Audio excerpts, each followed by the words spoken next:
Tole egaa akkam jirtu kabajamtoota hordoftoota YouTube koo. Har'a egaa mee qophii tokko isinii qabadhee dhiyaadheera. Innis mee bakka waan akka yaadannoo wayiitiin wal qabatu wantoota yeroo ijoollummaa kana hojjetaa turre irratti kan xiyyeeffatu yommuu ta'u mee isa waliin ilaalla jechuudha. Dursa yaadni koo wanti kuni yeroo baay'ee ijoollummaatti wantoota hojjettu yookaan umurii kee keessatti wantoota hojjettu wanta barbaaddu tokkodha. Yeroo baay'ee wanta barbaaddu yeroo jedhu wanta ta'uu barbaaddu taatee argamuu barbaaddu sa'aatii sanatti sirraa mul'achaa deema. Kana irratti gaa yeroo ijoollummaa xiqqooma badaas fagaannee miti gidduma sana jechuudha wantoota hojjetaa turre tokkotu jira. Isa waliin ilaallamee dursa kana isa waliin ilaalleetu yaada wayii wanta jijjiiru wayii waliin ilaalaa deemnaa jechuudha. Mee isa daawwannee walitti deebina. Ijoollummaa lakaan egaa yaadi koo kanarratti fiilmii ilaalaa guddannee fiilmiin ilaalla. Gaafa daa'imummaa sanaa amma kanatti waa'ee gara fuulduraatti mul'achuu baatus waan jaallatu tokko hojjechuun si gammachiisa beektaa. Yeroo kana silkii akkarra jiru kana fayyadamee ijoollee maa wajjin jechuudha. Fiilmii waan akka fiilmii gaggabaaboo kana seerota qabaa fiilmii garuu ammuma beeknu amma humna koo akkaataa itti waraabuu danda'aminitti hojjetaa turre.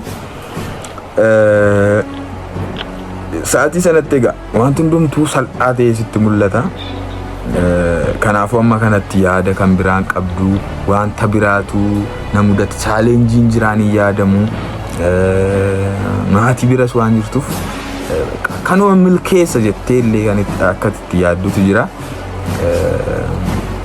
Akkas ture egaa yaadni koo kanarratti inni guddaa wanta ta'uu qabdu tokko wantoota si daangessan baay'ee irratti gara dudduubaa hin dubbanna. Waan akkas akkasiifaa hojjetaa turre mee isa lammaffaa immoo ilaallee deebina wajjin. Inni immoo akkuma isin ilaaltan kana fakkaata. Ijoollee safaraatii kun immoo barumsatu hin taane ijoollee wajjin guddannee wajjinidha kan nuun hojjennu. Akkaataa waraabbisaa akkuma ilaalaa jirtan. Daariktera anumatu godha akka daarikteraatti hojjedha. Hiriyoonni koo tokko immoo na gargaaru akkaataa isaatti na agarsiisa waan beekurraa. Kan ajaa'ibu ijoolleen as keessaa baratan jiru.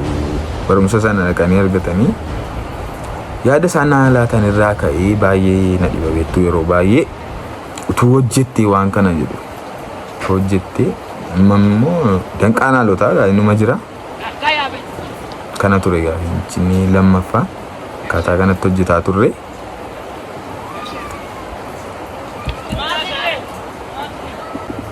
Egaa haala kee ammaa kana wajjin wal qabatee yeroo wanta kana ilaaltu xiqqoo sitti dhaga'ama. Maaliif waama jaallattu tokko kallattiin itti fuftee hojjettee baay'ee sitti tolaa si gammachiisa. Garuu dhalli namaa kun egaa ammuma umuriin isaa dabalaa deemu yaadonni wantooti garaagaraan wantoota inni baruu jijjiiraga wal si qixxaachaan deemu. Sa'aatii sana silkiidhaan waraabnaa waraabamee meefaa baay'ee natti tola ture hojjechiisuun. Garuu moobaayiliin egaa stooreejiin isaa baay'ee xiqqaadha. Kanaaf xumuruun baay'ee ulfaata. Muraasa waraabee tuma wanta sana gabbifachuuf kan inni hojjetaa turedha kuni. Egaa namoonni baay'een kanarratti kan hin jedhu ijoollummaa isaanii irraa ka'anii waan guddaa yaadaniyyuu malee akka carraa ta'ee kaamamanii carraa dhabanii gara irratti dandeettii isaanii kana mul'isan fa'aa kan dhaban baay'eedha. Nus baay'ee keenya waan akkasiitti nu mudata malee namoonni baay'een jiru nan argaanis. Isaan kun egaa baay'ee of ceephaa baay'ee ofitti gaddaa kan jiraatanidha. Maaliif namni yeroo baay'ee waan itti gammadu tokko yoo hojjetedha kan inni sammuun isaa nagaa argatu xiqqaattu tokko keessaa hojjetatee baay'ee sammuun isaa kan itti gammadudha. Ani isa kana keessaa tokkodha. Haa ta'u egaa danqaan baay'eetu jira. Yeroo baay'ee namoonni fira faatti hirkatanii wantoota garaagaraa wantoota haala isaanii mijeessu kan isaan beekaman.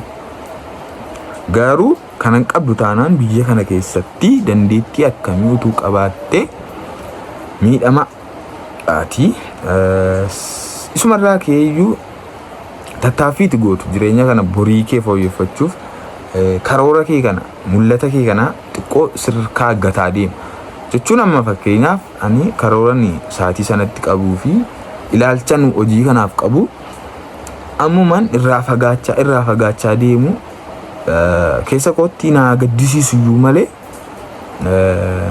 gabbifachuuf dandeettii sana gabbifachuuf fedhiyan qabu. Haalonni jireenyaa si keessaa hirrisaa deemaa jechuudha. Egaa kanarraa waan guddaa barattolee yaada. Mee viidiyoo tokko immoo isinitti agarsiisa kan yeroo ijoollummaa hojjenne keessaa tokko jechuudha. Kana ture egaa yoo agarteetta ta'e Ayiraa Aartii Instituushinidha. Ka aartiitti jechuudha. Ijoolleen kun warruma guddannedha.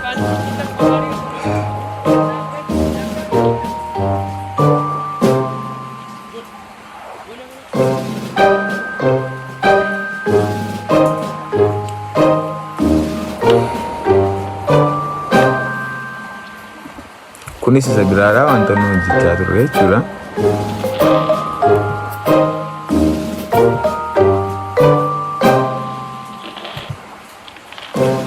Akkas fakkaata egaa qophii koo waanuma kanaa itti fufaa. YouTube kanaa subscribe gochuun cina dhaabadhaa. Qophii biraan amma walitti deebinutti turtii gaarii siin jedha. An oliidha.